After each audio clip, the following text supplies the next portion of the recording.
My name is Susan Lindauer. I am a former CIA and Defense Intelligence asset. I worked in anti-terrorism covering Iraq, Libya, Syria, Lebanon in the 1990s. I negotiated the Lockerbie trial with the Libyan ambassador, and I negotiated the return of the weapons inspectors to Baghdad with Iraq's ambassador. I was one of the very few voices against the Iraq war, shouting from the rooftops against the groupthink that was driving the United States to war. I was then arrested on the Patriot Act, thrown in prison for a year, held under indictment for 5 years. Though there was categorically, I never spied for the Iraqis. I never received monies from the Iraqis. But the fact of my opposition and the knowledge that I possessed, because I was directly involved in all these issues, was so scary to the elite that they kept me under wraps. And so I actually have a very unique position, especially with regards to Syria and Lebanon. Hafez al-Assad, the father of Bashar Assad, once put a contract out on my life through his government did, through Mansour al-Qassar. Ahmed Jibril and Abu Nidal put a contract out on me with Mansour al-Qassar, who was later arrested and extradited to the United States. He did 20 years in prison, and while I was under indictment, he was put in the courtroom right next to mine. So he was assigned to the courtroom next to mine for trying to kill me, while the United States government was denying that I was a CIA asset. And so it was very, and this is actually very important, because the chaos that these people create, and the degree of dishonesty, I hope and pray for the sake of the Syrian people that they're going to be okay through this. I have my brother's ex-wife is a Syrian refugee, dissident who hated the government of Bashar al-Assad, and I am myself anti-war, deeply anti-war, lifelong anti-war, anti-violence. So I have a very complex opinion of what's happening in Syria. I have always opposed U.S. military intervention in Syria.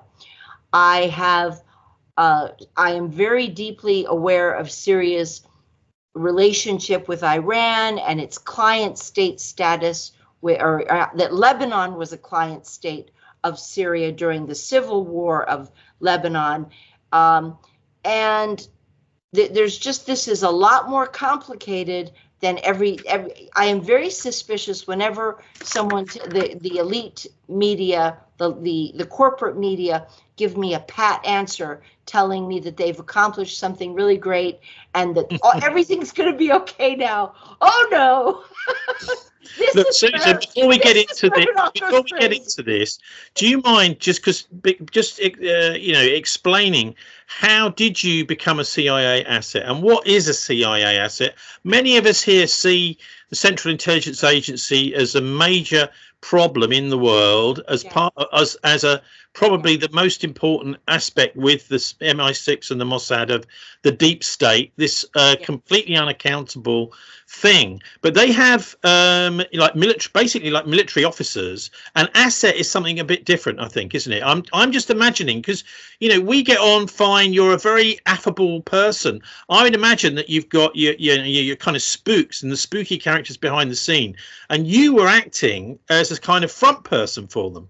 Exactly. But, can you explain how you got into all this? I gave advance warning about the 1993 World Trade Center attack. And when I did that, I came to the attention of the spooks. Okay. They then realized that I had the capability to interact with governments, and they fielded me because I am anti-war and anti-violence. They discovered in a brief moment of sanity that if you actually speak to the Arabs and oppose killing their own children, if you can say to an Arab, which I can, I am opposed to killing Arab children and American children and British children. Then you're going to get a lot better cooperation in terms of identifying problems that everyone needs to solve. Yeah, and I think of Lawrence of Arabia, right? The Brits sent him out there, didn't they, between the two world wars, and he struck up a genuine friendship and with the Arabs. And what happened? Well, they just double-crossed him. They said, well, actually, we're not going to be doing all the things you promised with the Arabs. We're going to set up a Zionist state here, which the Arabs. So he then has a motorbike accident and dies. Unfortunately, luckily that didn't happen to you, but quite obviously, I was isn't there, do you think, a bit of a similarity there? Yes, very, very definitely. I was frequently compared to him, and but the Arab governments actually respect people who oppose violence, because those are even though you citizens are told that these are pro-terrorist governments, they don't see themselves as pro-terrorist governments. They are liberation, freedom-oriented governments. And if you are under attack, then you're going to fight back. And that is what you need to, everyone needs to understand. Now, I ended up being arrested on the Patriot Act. I was the second non-Arab American ever arrested on the Patriot Act. Secret charges, secret evidence. My judge in my case was Michael Mukasey, who became the U.S. Attorney General. And it was while he was Attorney General that he referred back to my case in front of his court, and went and arrested Mansour al-Qassar, who is about to get out of prison. And he was a Lebanese businessman, arms trader, who was accused of conspiring with the drug cartels in Latin America to assassinate U.S. agents, which I would have been. So he actually was arrested for trying to kill me while I was in the courtroom next door and the CIA was denying who I am. Okay, so now you have the same CIA. Let's jump forward. And we've got the Israeli government celebrating the fall of Bashar Assad, bombing 500 sorties in Syria. They are wiping out Syria's capability to mount a defense. So Syria is now a defanged, or it's in the process of being defanged. Turkey has its own objectives. It wants to be part of NATO. It wants to be part of the European Union. And they do not want to see the Kurdish independence ripping apart. Now, I see the biggest losers in this as the Kurds. The Kurdish people, John McCain and Joe Biden envisioned breaking apart Syria, Iraq, and Iran, and forming Turkey, and forming a Kurdish nation from each of those pieces. And that, I think, is going to be the big loser in this. And that's probably good, because that means that the Kurdish people are on the way out. Trump does not have the stomach for meddling inside Syria, but the United States still controls Syria's oil fields. Well, look, there's so many different ways into this, Susan. I hope we can try and look at them all. You know, different perspectives from different planets, really looking down on Syria. What about you talking about Turkey? There reminds me that in the First World War we had this General Allenby, the British sent down there, and in the fighting seasons of 1917 and 1918, there were two massive campaigns with hundreds of thousands of casualties where the British army pushed the Turks north. Now, I wonder whether Erdogan and other Turkish people, I mean, of course, in those days it was called the Ottoman Empire. The Turks are now looking at this land called Palestine. There were two massive battles. I think in 1917 it was the Battle of Gaza. That's right. It was the Battle of Gaza. It was a big battle. And then there was another battle the year after called the Battle of Megiddo, where the Brits pushed all of these Ottoman soldiers, we're mostly on horseback and stuff in those days, right out up to Turkey, where's Turkey is now. So surely the Turks are looking at this to a certain extent, Susan, and thinking, well, okay, now the Brits are not a major power in the world anymore. Okay, so 100 years has gone by, but we're having this land back, thank you. Yes, I think that's, yes.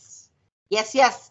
And they're now looking at Syria's relationship with Lebanon, and they're seeing that Turkey could now take over Syria's land and control it the way that Syria has controlled Lebanon. Now the Turkish government is going to have, with its Free Syrian Army, will now assume that responsibility, where Syrian will no longer have the autonomy and independence, and they will be turning to Erdogan and Istanbul for directions and guidance in their policies. Yes, so Erdogan is making a big fuss about Gaza on the TV there around the world, saying, isn't it terrible what's happening in Gaza? But secretly, he's quite happy to cooperate with the Israelis to get back land.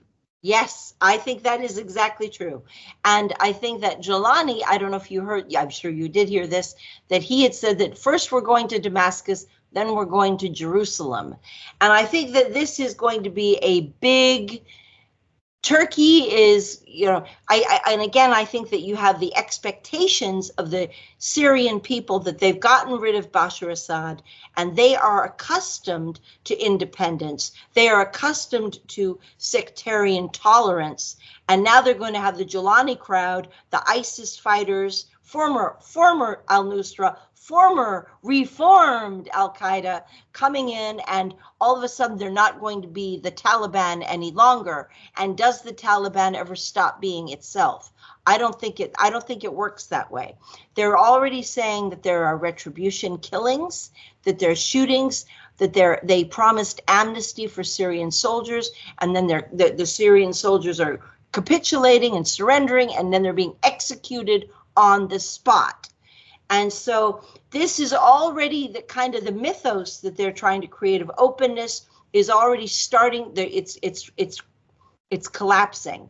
And I feel deeply sorry for the Syrian people because, the one thing that does hold true, apparently, is what my sister-in-law always said, which was Hafez al-Assad is disappearing our people. They're ending up in prisons and detentions.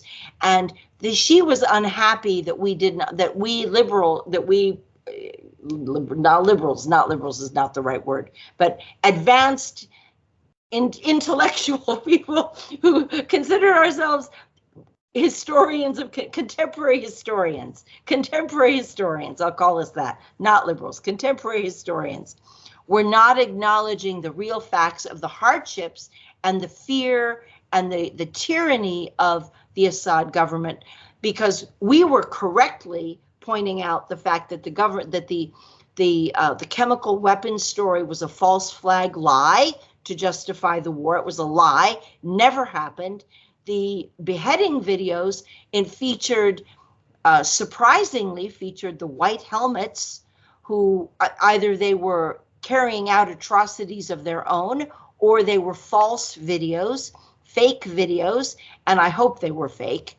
But there was a lot of then you also have the legitimate ISIS fighters who were terrorizing the public, and in the areas that they controlled, and they had to be driven out. And so Bashar Assad, the John McCain, Joe Biden crowd who supported the Kurdish rebels, stupidly Joe Biden wanted to break apart Syria. And so the fact that Joe Biden is involved in this at all, wanted to divide up Syria, wanted to divide up Iraq, and create a whole new country there, I think you are seeing an accelerationist time to the end times, because it's just moving to extreme chaos. But fortunately, the one positive in this is that Turkey will not allow the Kurdish fighters to establish a separate country. So then will the Kurdish fighters try to take over and continue on this battle without Turkey's consent? Will the Free Syrian Army capitulate to Turkey in a quote, positive Western mode where they allow women to hold jobs and women to go out without their escorts and to do all the things that modern women in Syria are used to doing. Will all of that continue or not? I don't think we have an answer yet. Well, we'll see. There's a couple of things I'd really like to get into, one by one, if you don't mind. Sure. One is this whole idea of balkanizing the Middle East, which has quite clearly been spelt out by the Israelis and others. This is what they want to do. They want porous borders. They want failed states. The main objective, which is for a greater Israel.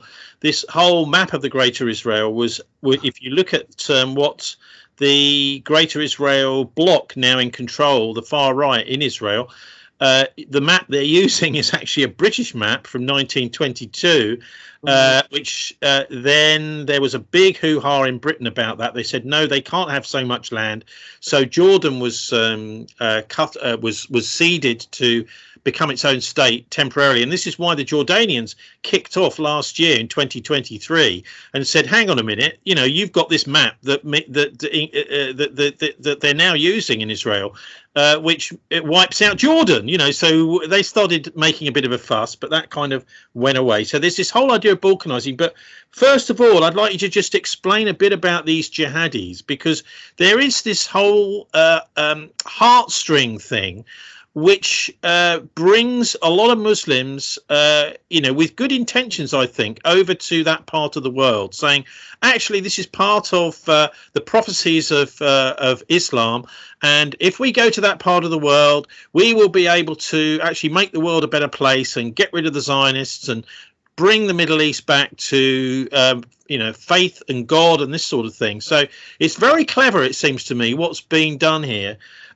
Which is to get into people's heads and say, well, look, you know, by joining up, and I imagine in the old, you know, previously this was groups like ISIS, by joining these groups, that you can actually make the world a better place. And I'd like to know a bit about this latest character, if you how much you know about it, Abu Muhammad al-Jilani, because he's one of these, you know, types that's been mustering all these Muslims who've been going over there, but also about the origins of this whole thing, because they seem to have emerged, these jihadis, really since maybe the 1980s, somewhere around about that time. So can we just start with looking at the radical Muslim thing? And you would probably call them more than radical. They're Islamists.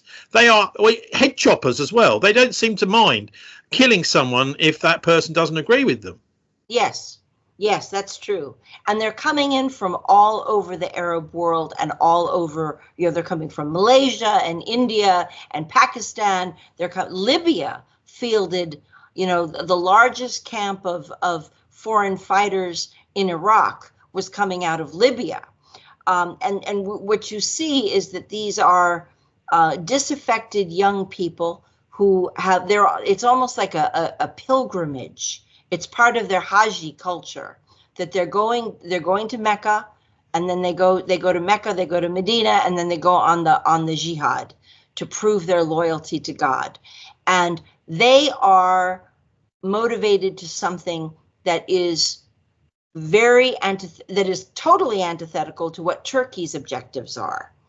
They are not going to bow down to Donald Trump and Bibi Netanyahu. They have a different expectation entirely of what Syria is going to accomplish, which is location. They're gonna be they want to go in and get revenge for Gaza.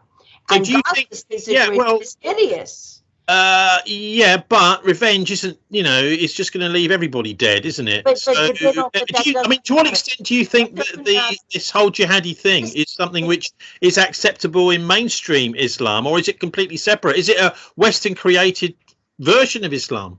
No, it's very real. It is very authentic to the truest young. It is the sacrifice of your life to God. And it is sort of a rite of passage for all young Islamic men to go through this.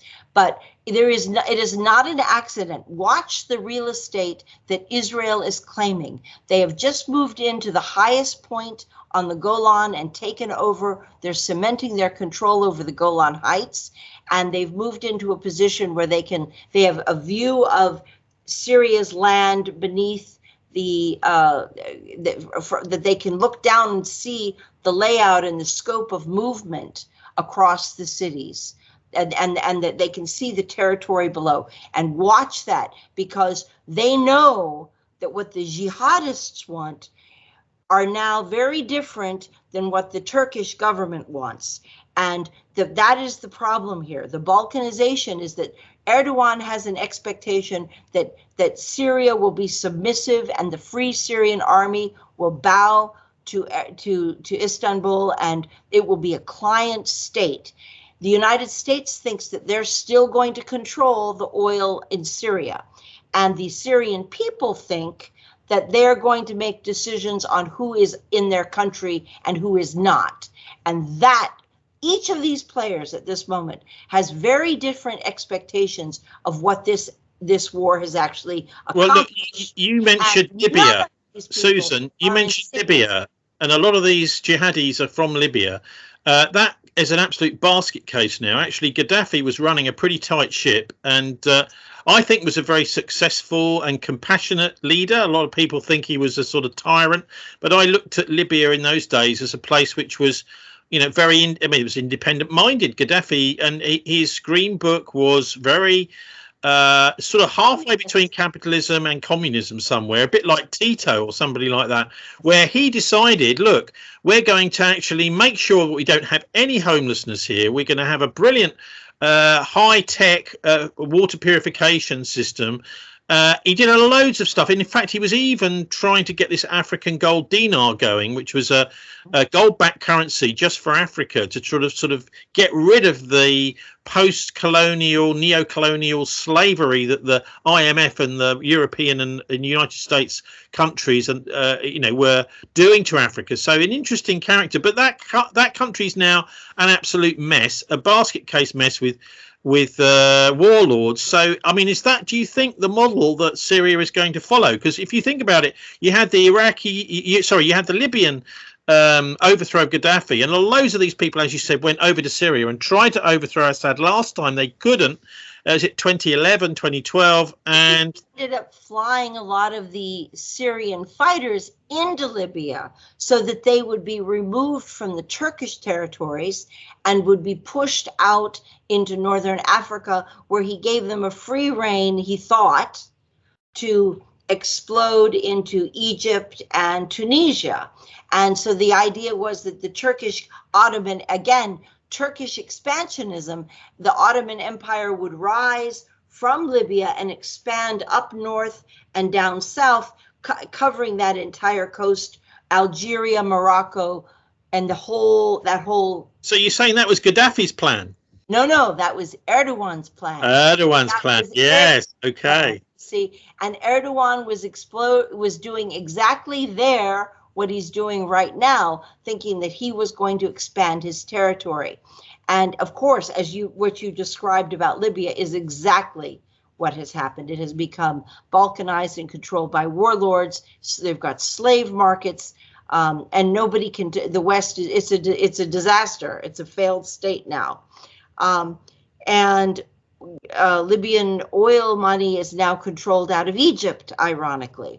But you see that Erdogan has not learned his lesson, and now he's doing the same thing in Syria. But he expects that's the expectation, and has not learned his lesson. And I think what you're seeing in Syria will be I see the Arabs flooding into Syria. I see the Arabs flooding into Syria for the sake of taking on Israel. I think Israel I think this is the high point of Israel's success.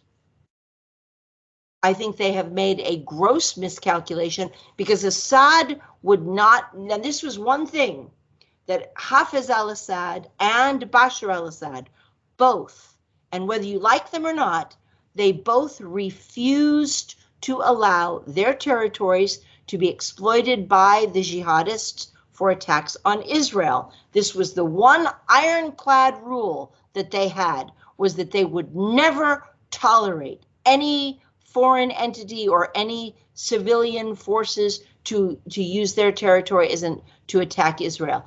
And now the people who you've handed this off, who have been handed this country, their entire reason for existing is to attack Israel. And you can say the Western media, the Los Angeles Times, the BBC can tell you anything about these people, and they can say, oh, they're not going to behead anybody anymore. Oh, women aren't going to wear the hijab anymore. They're going to be much more tolerant. But the one thing that these people, and that may be true, but the one thing that these people will never do is give up their fight against Israel. And they are going to be more open, because they're going to be more open to the women, to all the different cultures coming in for jihad on Israel. And I really, truly believe that you're going to see a major confrontation now, because the old saying, for every action, there is an equal and opposite reaction.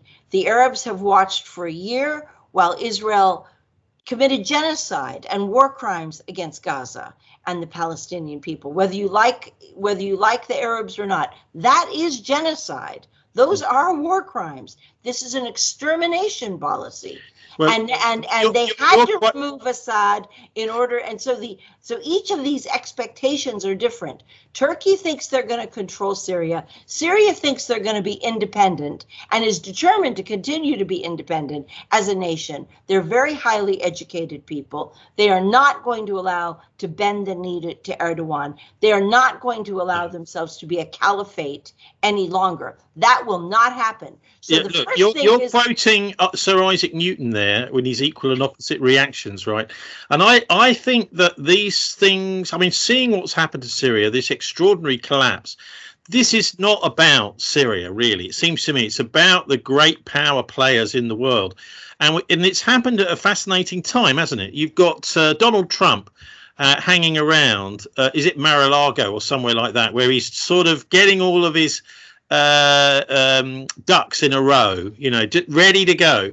And it seems pretty obvious to me that for the Russians to pull out of there, they went in, I think it was 2014, the Russians, mainly with the Air Force in order to support Syria, because they have a Tartus naval base and they've got a tradition. The Soviet Union was allied with Syria back in the Cold War, for example. But the Russians seem to have gone, I look at that and think, well, maybe Trump has done some sort of deal over Ukraine where he said, well, I'm quite happy to make sure that we stop any money going to Zelensky. We just basically drop them in it, after all these deaths of young Ukrainians, but only if you're prepared to pull out of Syria. And I wonder whether you think that some sort of deal like that's being done, because it's such an interesting time that this happened. It's the interregnum, between the two emperors, Yeah. And we're coming out of a very weak 4-year mediocrity, a vacuum of leadership in Washington, and Trump, and they have moved on this. I think that Biden was not consulted in this. I don't think that Biden knows what's happening. I don't think he ties his shoelaces anymore. And I think that Turkey made its move pretending to be a friend of Washington with, again, everyone has an expectation. None of these expectations match one another. So these are only temporary alliances. And I think that Russia could not afford to alienate Trump. And Russia is looking for a solution in Ukraine. They're saying that Ukraine was part of the jihadi fighters against Assad. But Ukraine thought, the Zelensky crowd was hoping to push Russia to be divided so that it would be torn between fighting in Syria and fighting in Ukraine. And they have, and Russia pulled the plug on them, essentially stopped Russia stopped them from messing around with that, because they're looking at Trump and they don't want to get overextended, and they don't know what Trump's policy is going to be. All they know is that he's pro-Israel. So they don't want to be caught in a war defending Syria when Israel's on the opposite side at this point of time. So I think that Putin is trying to play four-dimensional chess as well, and they're all guessing what Trump is going to do. Trump is going to assert power, hard power, as fast as he can to take back the power vacuum left by Joe Biden. And he's totally blindly crazy pro-Israel, just crazy pro-Zionist all the way. You just can't, Israel cannot do anything wrong. And so, well, they can, can't they? So he's crazy. Of course they can. Of course they can. I mean, look at what's happened over the last 2 months or so. I mean, this surely should matter for something, and of course it does. What about, look, I look at Russia and I think you can't really afford to pull out of the Eastern Mediterranean, Russia. You know,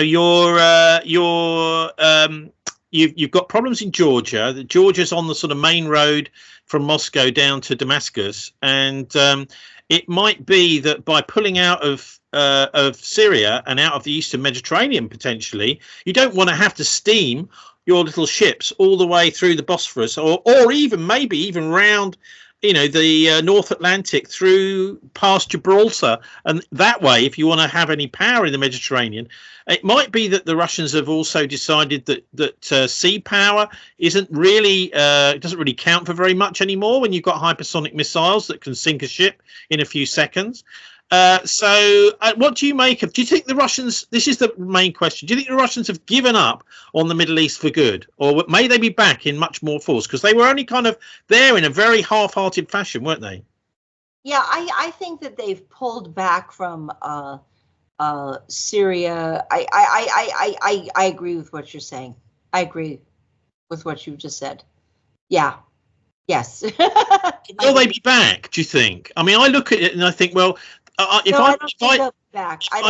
I look in Putin's brain, right, if I dare, that strange place I'm looking at him thinking, well, it was never very good for us to be half in the Middle East and half out.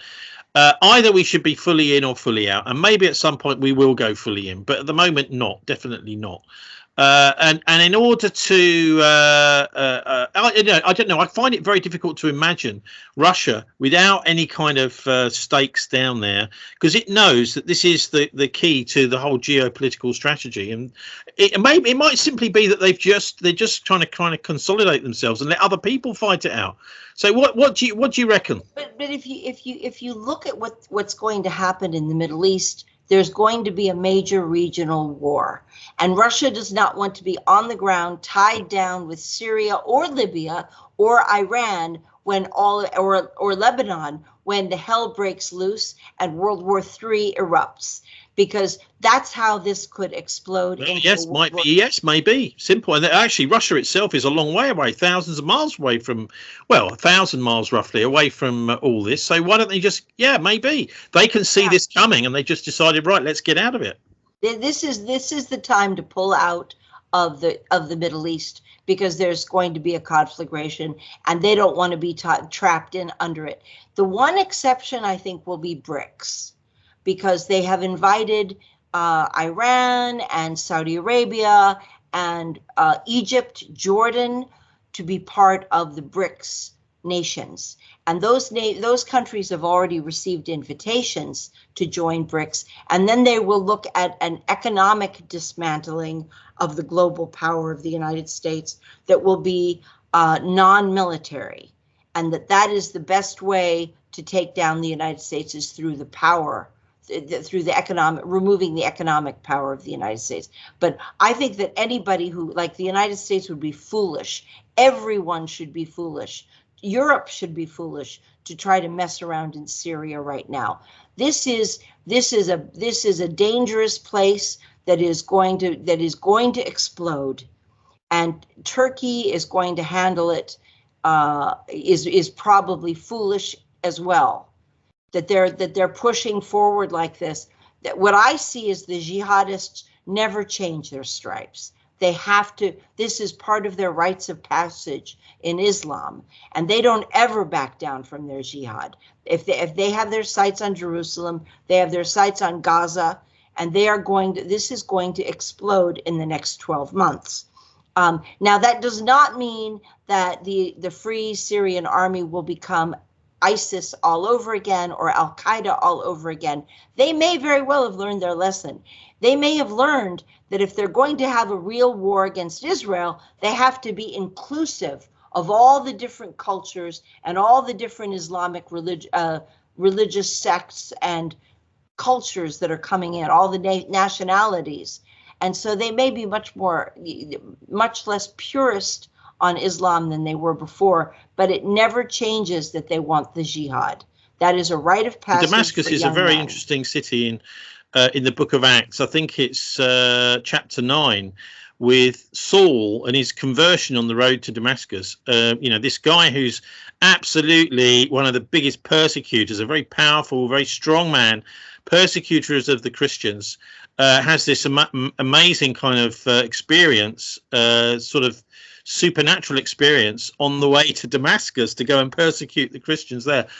And he becomes one of the great evangelizers and writers in the early Christian church, right at the very start, really. And so Damascus is obviously a place where things can change, things can turn. It's one of those areas that seems to be, sort of a tug of war going on for control of it, from the... but Syria... Hang on, because I want to ask you about this whole idea of the accelerationists, the Armageddonists.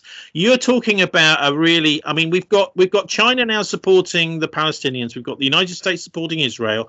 If there's a major conflagration there that starts to run out of control, remember we've got nuclear weapons in the mix too, then the Americans and the Chinese, this could be actually a spark for a third world war. Now, yes. God knows where that's going to go. And that's why Russia pulled out. We could be looking at a kind of Armageddon here. This is why the Russians want out, obviously. Yeah, definitely. Everyone who's got any sense should want out. In fact, lots and lots of Jews have been leaving Israel. Many more than has been reported. So what do you make of this sort of Armageddonist perspective on all this? I think that Israel is already much more isolated than they realize. The Europeans are not going to rush in to save Israel. The Trump people will try to save Israel. They will provide weapons to Israel, but we are bankrupt. We are a bankrupt nation. We don't have the financial resources to continue to provide this sort of support that we've done in the past. And we are, Trump threatens sanctions and threatens tariffs on other nations. We've got to be worried they're going to impose sanctions on us. We're not, I don't know. I don't know that we have the power, the hard power that we think we do any longer.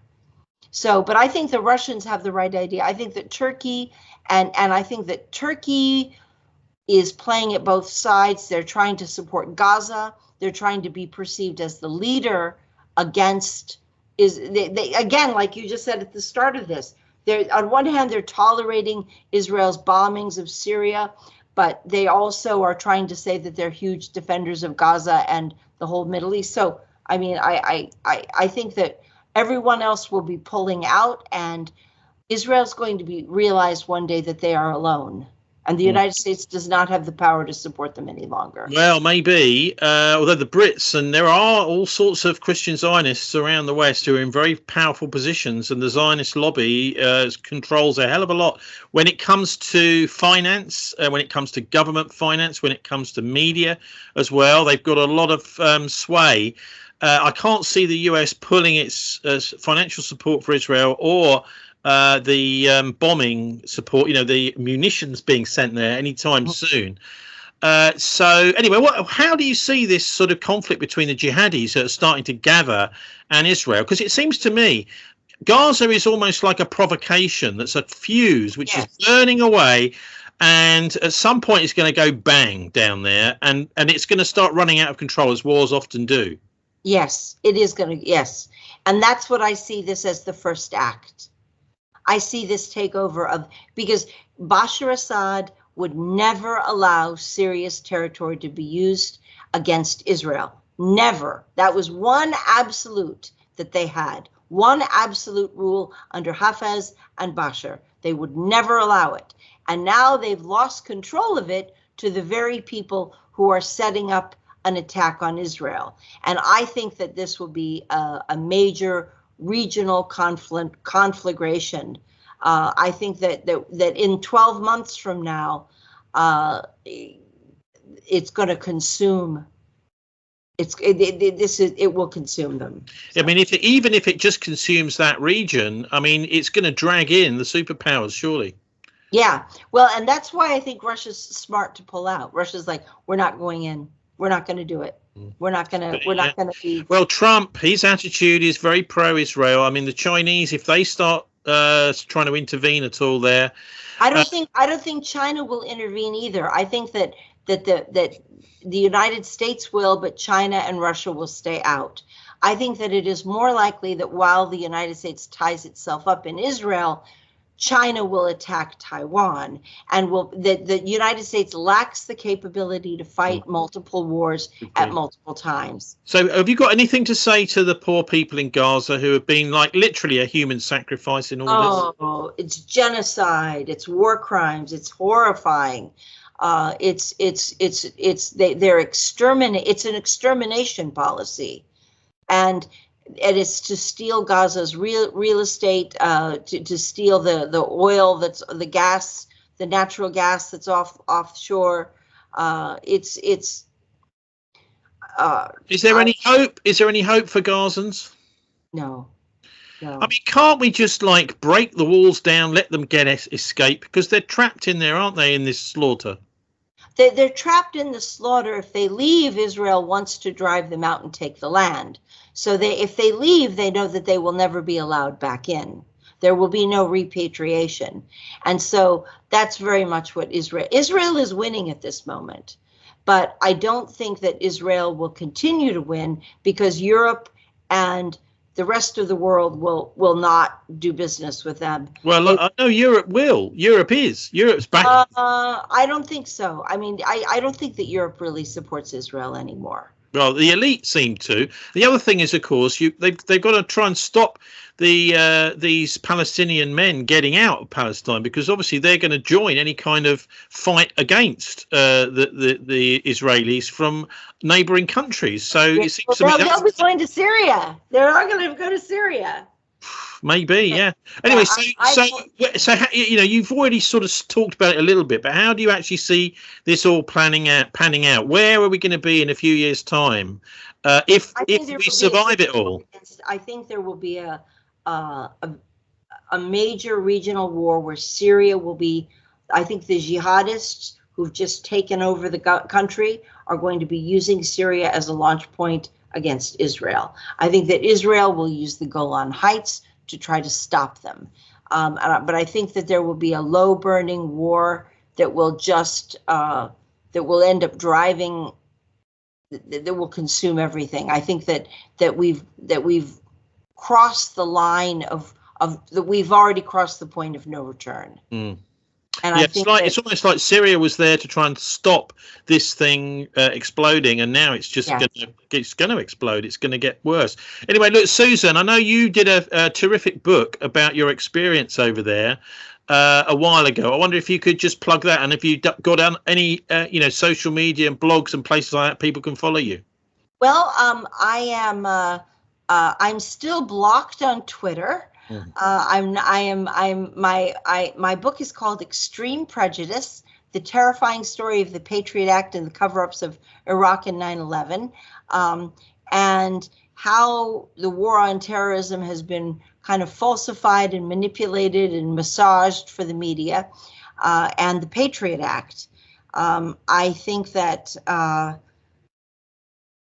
I still think that we're heading into a major regional confrontation. I think that all the players who support the war in Syria have mistaken their victory over Bashar Assad, and they're going to reap what they sow, because now they've put into power the very jihadists who will be quite happy to use that territory to establish a ground army going into Israel. I think. Now, look, you said a bit earlier, I mean, I was going to finish there, but we've got another little topic to cover before we go, which is the jihadis being a sort of legitimate part of Islam. But, you know, the Brits and the Americans, MI6 and the CIA, have really exploited this with the help of the Saudis and the Wahhabi version of Islam that's been grown up since World War II. There was actually Bitter Lake, wasn't it? This, I think it was either Truman or Roosevelt, I think, that met with I can't remember his name, the king of Saudi Arabia, anyway, just before the end of the Second World War, to set up this kind of petrodollar deal. You know, the Americans are taking over the British Empire, and by the way, oil is going to be the new black gold, you know, after World War II.